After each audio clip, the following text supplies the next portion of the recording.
They say weddings bring families together. Mine chose to tear me apart. My name is Ellis Monroe, and at my sister's wedding, under the glittering chandeliers of a five-star Atlanta hotel, surrounded by 300 of the city's most powerful people, I was publicly mocked by my own mother and sister. They didn't whisper behind closed doors. They stood at the head table, microphone in hand, and made a toast to my failures. I stood frozen in the center of the ballroom, my 9-year-old son Jude clinging to my hand, his fingers trembling. The champagne flute in my other hand rattled against the glass. I could barely breathe. Laughter rippled across the room as my sister Sierra, dressed like royalty in a custom Vera Wang gown, leaned into the mic and said, "Let's raise a glass to my sister Ellis, living proof that one bad choice can derail an entire life." Someone laughed, someone else gasped, but no one stopped her. And my mother? Celeste Monroe stood right beside her, beaming with pride, as if she were watching her prized daughter deliver a wedding toast of the century. Then she added, "Well, at least she showed up dressed decently this time." That was the moment something inside me cracked, not from shame, but from clarity, because while the world saw me as the single mother, the family embarrassment, the silent shadow of Sierra's perfection, I had a truth no one in that ballroom knew. And before the night ended, the man she was about to marry would expose it, publicly, for everyone to hear. I didn't know it yet, but this night would be the beginning of everything I never thought I could have. I used to think I could handle anything as long as I kept my head down, worked hard, and stayed quiet. But standing there in that ballroom, with Jude's small hand clutching mine and heat rushing to my face, I realized, some humiliations don't just sting, they scar. 3 hours earlier, I'd been in Sierra's bridal suite, pinning the last inch of her cathedral-length veil, while she complained about the wrong shade of roses. "You're lucky you never had a real wedding, Ellis. All this planning is exhausting." She didn't even look at me when she said it. I bit my tongue, kept pinning. I'd worn the ruby earrings Grandma left me, the only thing she ever gave me directly before she passed. Deep red, understated, meaningful. But Sierra's eyes locked on them in the mirror, and she scoffed. "Ellis, couldn't you have picked something less? Thrift store?" Before I could respond, Celeste swept in, reeking of Chanel and disapproval. Her gaze skimmed my dress, navy off the rack, bought during a lunch break after 2 months of saving. "Let's just hope the photographer crops you out of the group photos," she murmured, loud enough for the makeup artist to smirk. Still, I fixed a torn sash for the flower girl. I found a solution when the florist messed up the centerpiece order. I rewrote all the wedding programs by hand when we discovered the printed ones said Sierra and Daniel's biggest day. I even calmed the crying ring bearer by telling him a story about brave knights who fought dragons without ever shouting. That's what I do. Quietly fix problems no one else notices. And yet, there I was, standing in a room filled with crystal, pearls, and pointed judgment, being served up like a cautionary tale during a toast.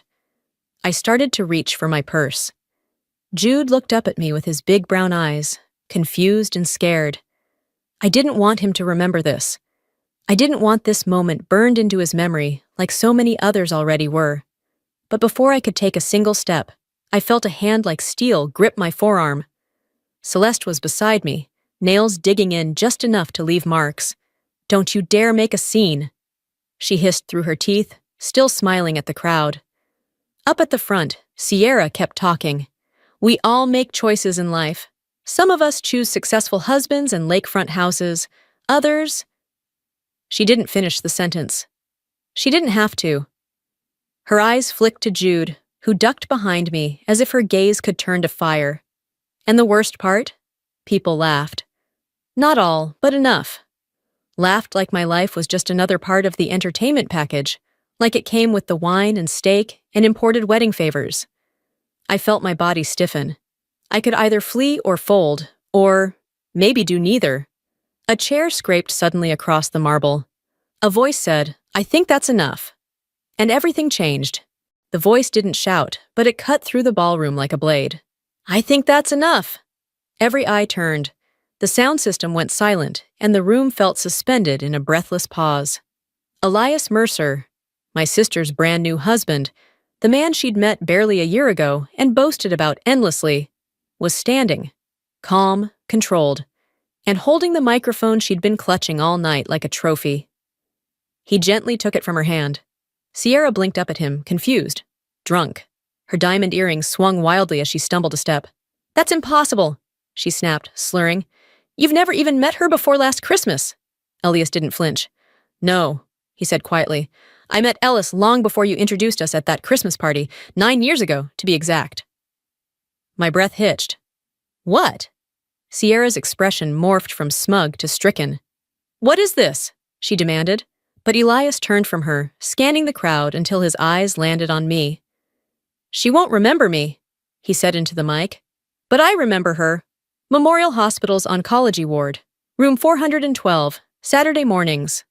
The air shifted. Guests who'd been laughing seconds ago leaned in. My knees felt like they might buckle. "Back then," he continued, "Ellis was a single mom, working 3 jobs, volunteering on weekends at the hospital. Not for credit, not for a resume. Because they had free childcare during shifts, and because she cared. My little sister, Jules, was in that room, fighting stage 4 lymphoma." His voice didn't crack, but something in it made my eyes sting. "I used to stand in the hallway," he said, "just outside the door, watching." And now the memory flooded back. Jude toddling down sterile halls with crayon drawings, a frail redhead in bed smiling through tubes and exhaustion. Jules. She read him stories, Elias said, and he brought her pictures of rocket ships and purple trees. When Jules was too tired to lift a spoon, Ellis brought soup in old Tupperware and stayed to read her poetry. Jules said Saturdays were the only time she forgot she was dying. Sierra barked a laugh. "This is insane." Elias didn't look at her. Ellis never knew Jules was my sister, never asked for anything.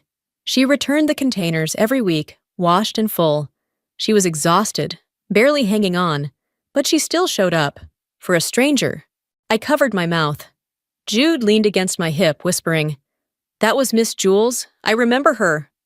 Elias kept going, voice steady. "Jules lived 3 months longer than expected, and in her final week, she told me something that never left me. She said, 'There's a woman who comes here with a little boy. I don't know her name, but when they're here, I feel human again.'" Around the room, you could hear hearts cracking open. "My family never knew this story," Elias said, "because I didn't know her name either, until last Christmas, when Sierra introduced me to Ellis Monroe, and my stomach dropped because I'd seen those eyes before, over a hospital bed, lit by fluorescence." He stepped forward then, gaze sweeping the room. "I cannot, will not, marry into a family that treats its most courageous member like a disgrace." Gasps. Ellis raised her son alone. She studied for her CPA after midnight, got promoted 3 times. She built a life with no help from anyone in this room. And when she walked into this wedding, she did so knowing full well she'd be mocked, again, and still came to support her sister. Sierra screeched something incoherent and lunged for the mic, but Elias sidestepped, offering it to no one. His lapel flower was gone. I didn't even see him place it down. My spine locked upright. My heart thundered, not with shame this time, but with something startlingly close to relief. Celeste stepped forward, furious. "Do you know how much this wedding cost?" Elias's answer was firm. "No amount of money excuses cruelty to a mother and her child." He walked toward me, slowly, deliberately. People parted like water. Jude's hand tightened in mine. "Is he coming with us?" Tears blurred my vision. "If you want him to." Jude nodded. "He's nice. He remembers Miss Jules." The guests stared as Elias reached us, standing shoulder to shoulder with me, like we'd rehearsed this moment all our lives. And in that instant, I realized something no toast, no insult, no amount of shame could take from me. I had been seen, not pitied, not tolerated, seen. Life doesn't change in one moment. It changes in the thousands of tiny decisions you make after it. The morning after the wedding, I stood at my kitchen sink watching the sun filter through dusty blinds, hands wrapped around a chipped mug. Jude was on the couch, curled beneath a blanket, his cartoons turned low. Neither of us said much. Then the voicemails started. People I hadn't spoken to in years left rambling messages, some apologetic, some opportunistic, most confused. But one caught my attention. "Ellis," my boss, Mr. Harrington, said, "I saw the video. I didn't know. We need to talk. Call me." By Monday, I had a new office. A real one. With a door, a window, and a nameplate. Clients who'd never bothered to learn my name now requested me by it. I didn't have to beg for meetings or justify my rates anymore. Later that week, Elias sent a box to the firm. No card, no explanation. Inside was a dark leather briefcase, polished, structured, professional. Tucked into the interior pocket was a sticky note with 5 words. No pressure, just admiration. E. I sat there in my new chair, staring at the note, unsure whether to laugh or cry. It was the first thing I brought home from the office. Jude noticed the shift before I did. He stood straighter. He started volunteering answers at school instead of hiding in the back. His therapist said he was processing boundaries better. I knew exactly what that meant. One night, after dinner, he looked up from his homework. "We don't have to go to Grandma's anymore, right?" "No, baby," I said. "Not unless you want to." He didn't. Weeks passed. Elias didn't push. He appeared when it mattered, dropping off grant forms for small business loans, asking about office paint colors, reading over my first draft of a business plan with quiet encouragement. No grand gestures, just presence, just consistency. The day I filed the paperwork for Monroe Financial Solutions, Elias showed up with cupcakes and a copy of Harvard Business Review turned to an article titled, "The Quiet Rise of Women-Led Firms." He'd highlighted my favorite line, "Women don't wait to be chosen, they choose themselves." That night, I placed my framed CPA certificate on the wall in my new home office. For the first time, I wasn't hiding it in a drawer.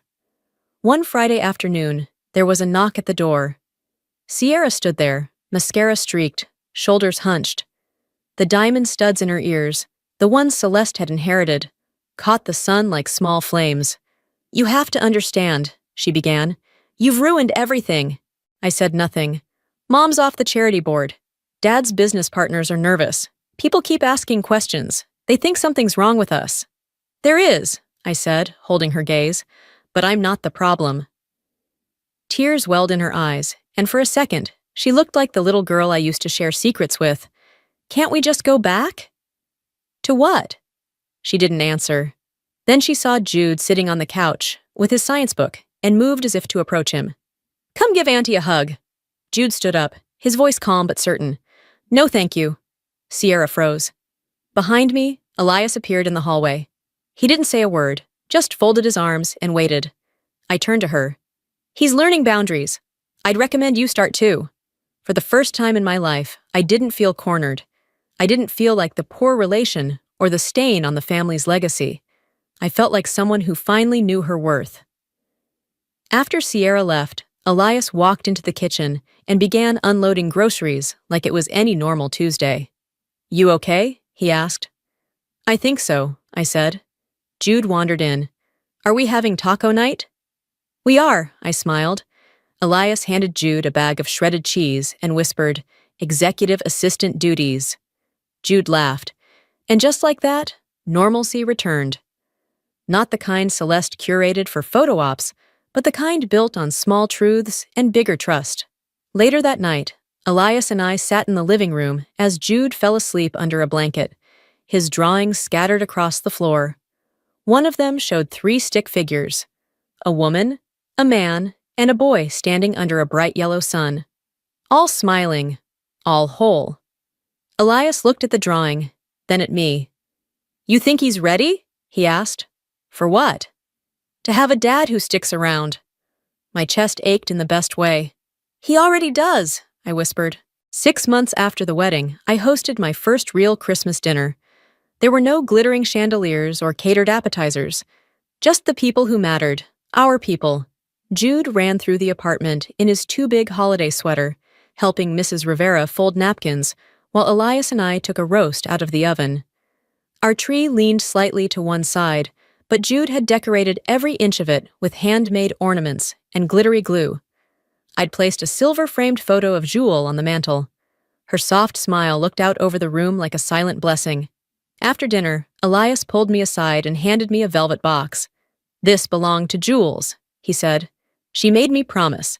If I ever found someone who reminded me of how she felt on Saturdays in that hospital room, I'd give this to her." I opened it with shaking hands. A delicate emerald ring, sized perfectly. Before I could speak, Jude walked over and handed me a folded piece of paper.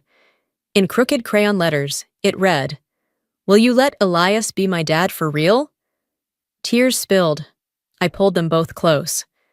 Later, I framed the adoption papers. Jude Monroe Mercer. I hung it next to my business license and my CPA certification in my new office. Each one a testament to the life I'd built. Not inherited, not begged for, but built from nothing. Monroe Financial Solutions was thriving. We hired a second accountant and then a third. I gave Melissa a raise and a bigger desk. My office walls now held more than framed credentials. They held meaning. Jude's school drawing, 3 stick figures under a rainbow, said it best: me, Mom, Dad. One sunny afternoon in March, Melissa buzzed my intercom. "Your mother's here, with a pastor." I took a breath. "Send them in." Celeste walked in wearing a tailored suit and a strained smile. Pastor Williams followed, clutching his Bible like armor. She sat across from me and launched into what I can only assume was rehearsed. "I've been attending reconciliation ministry," she said. "The Lord teaches forgiveness. Family is sacred." I poured tea. "Do you remember when you told me my clearance rack dress made the Monroes look cheap? Or when you asked me to say Jude was my nephew for that gala photo?" Pastor Williams cleared his throat, shifting awkwardly. "Your mother wants to heal." I nodded. "Good. But I have terms." Celeste blinked. "Terms?" "Family therapy, not church counseling, real therapy, specific acknowledgments, not vague apologies, and absolute respect for any boundary I set around my son." Celeste hesitated, then nodded slowly. "If that's what it takes." "And one more thing," I said, gesturing around the room. "This office may not have marble floors or a view of the skyline, but it's mine. I built it from scratch. You don't get to look around and decide if it's worthy." Something in her posture wilted. "You're not who you used to be." "No," I said calmly. "But I was always someone worth loving. You just never saw it." That night, I watched Elias help Jude with his science fair display on resilience. Jude had included a graph titled "Things My Family Helped Me With," and under the biggest bar was one word: believing. Elias caught me staring and smiled. "We're doing okay, huh?" "We're doing more than okay," I whispered. He raised a glass to me, and I raised one back. Outside, the wind rustled faintly through the trees. Inside, warmth bloomed. We hadn't just survived. We'd rewritten the meaning of family. A shaft of morning light slips through the curtains of my office, casting a soft glow on the brass nameplate that reads, "Ellis Monroe, Founder." My coffee steams quietly beside a framed photo of Jude, mid-laugh, arms wrapped around Elias at last summer's beach trip. The sound of the door swinging open breaks the calm. "Mom!" Jude calls out, holding up a flyer. "Mrs. Jensen says I should enter my essay in the district contest. It's about family." "What did you write?" I ask, smiling. He shrugs. "That real family doesn't make you earn love like it's a prize. They just love you." My heart tightens in that quiet, steady way I've come to recognize as pride. We've come far, Jude and I, from whispered humiliation in grand ballrooms to this moment, peaceful, grounded, ours. Elias enters with takeout containers and a grin. "Lunch delivery. Also, you have a voicemail from Pastor Williams." I raise an eyebrow. "He said your mother asked him to send her therapy journal entries." "She's going." I nod but say nothing. Some doors don't close. Some don't reopen. They stay cracked just enough to remind you what healing costs and what boundaries protect.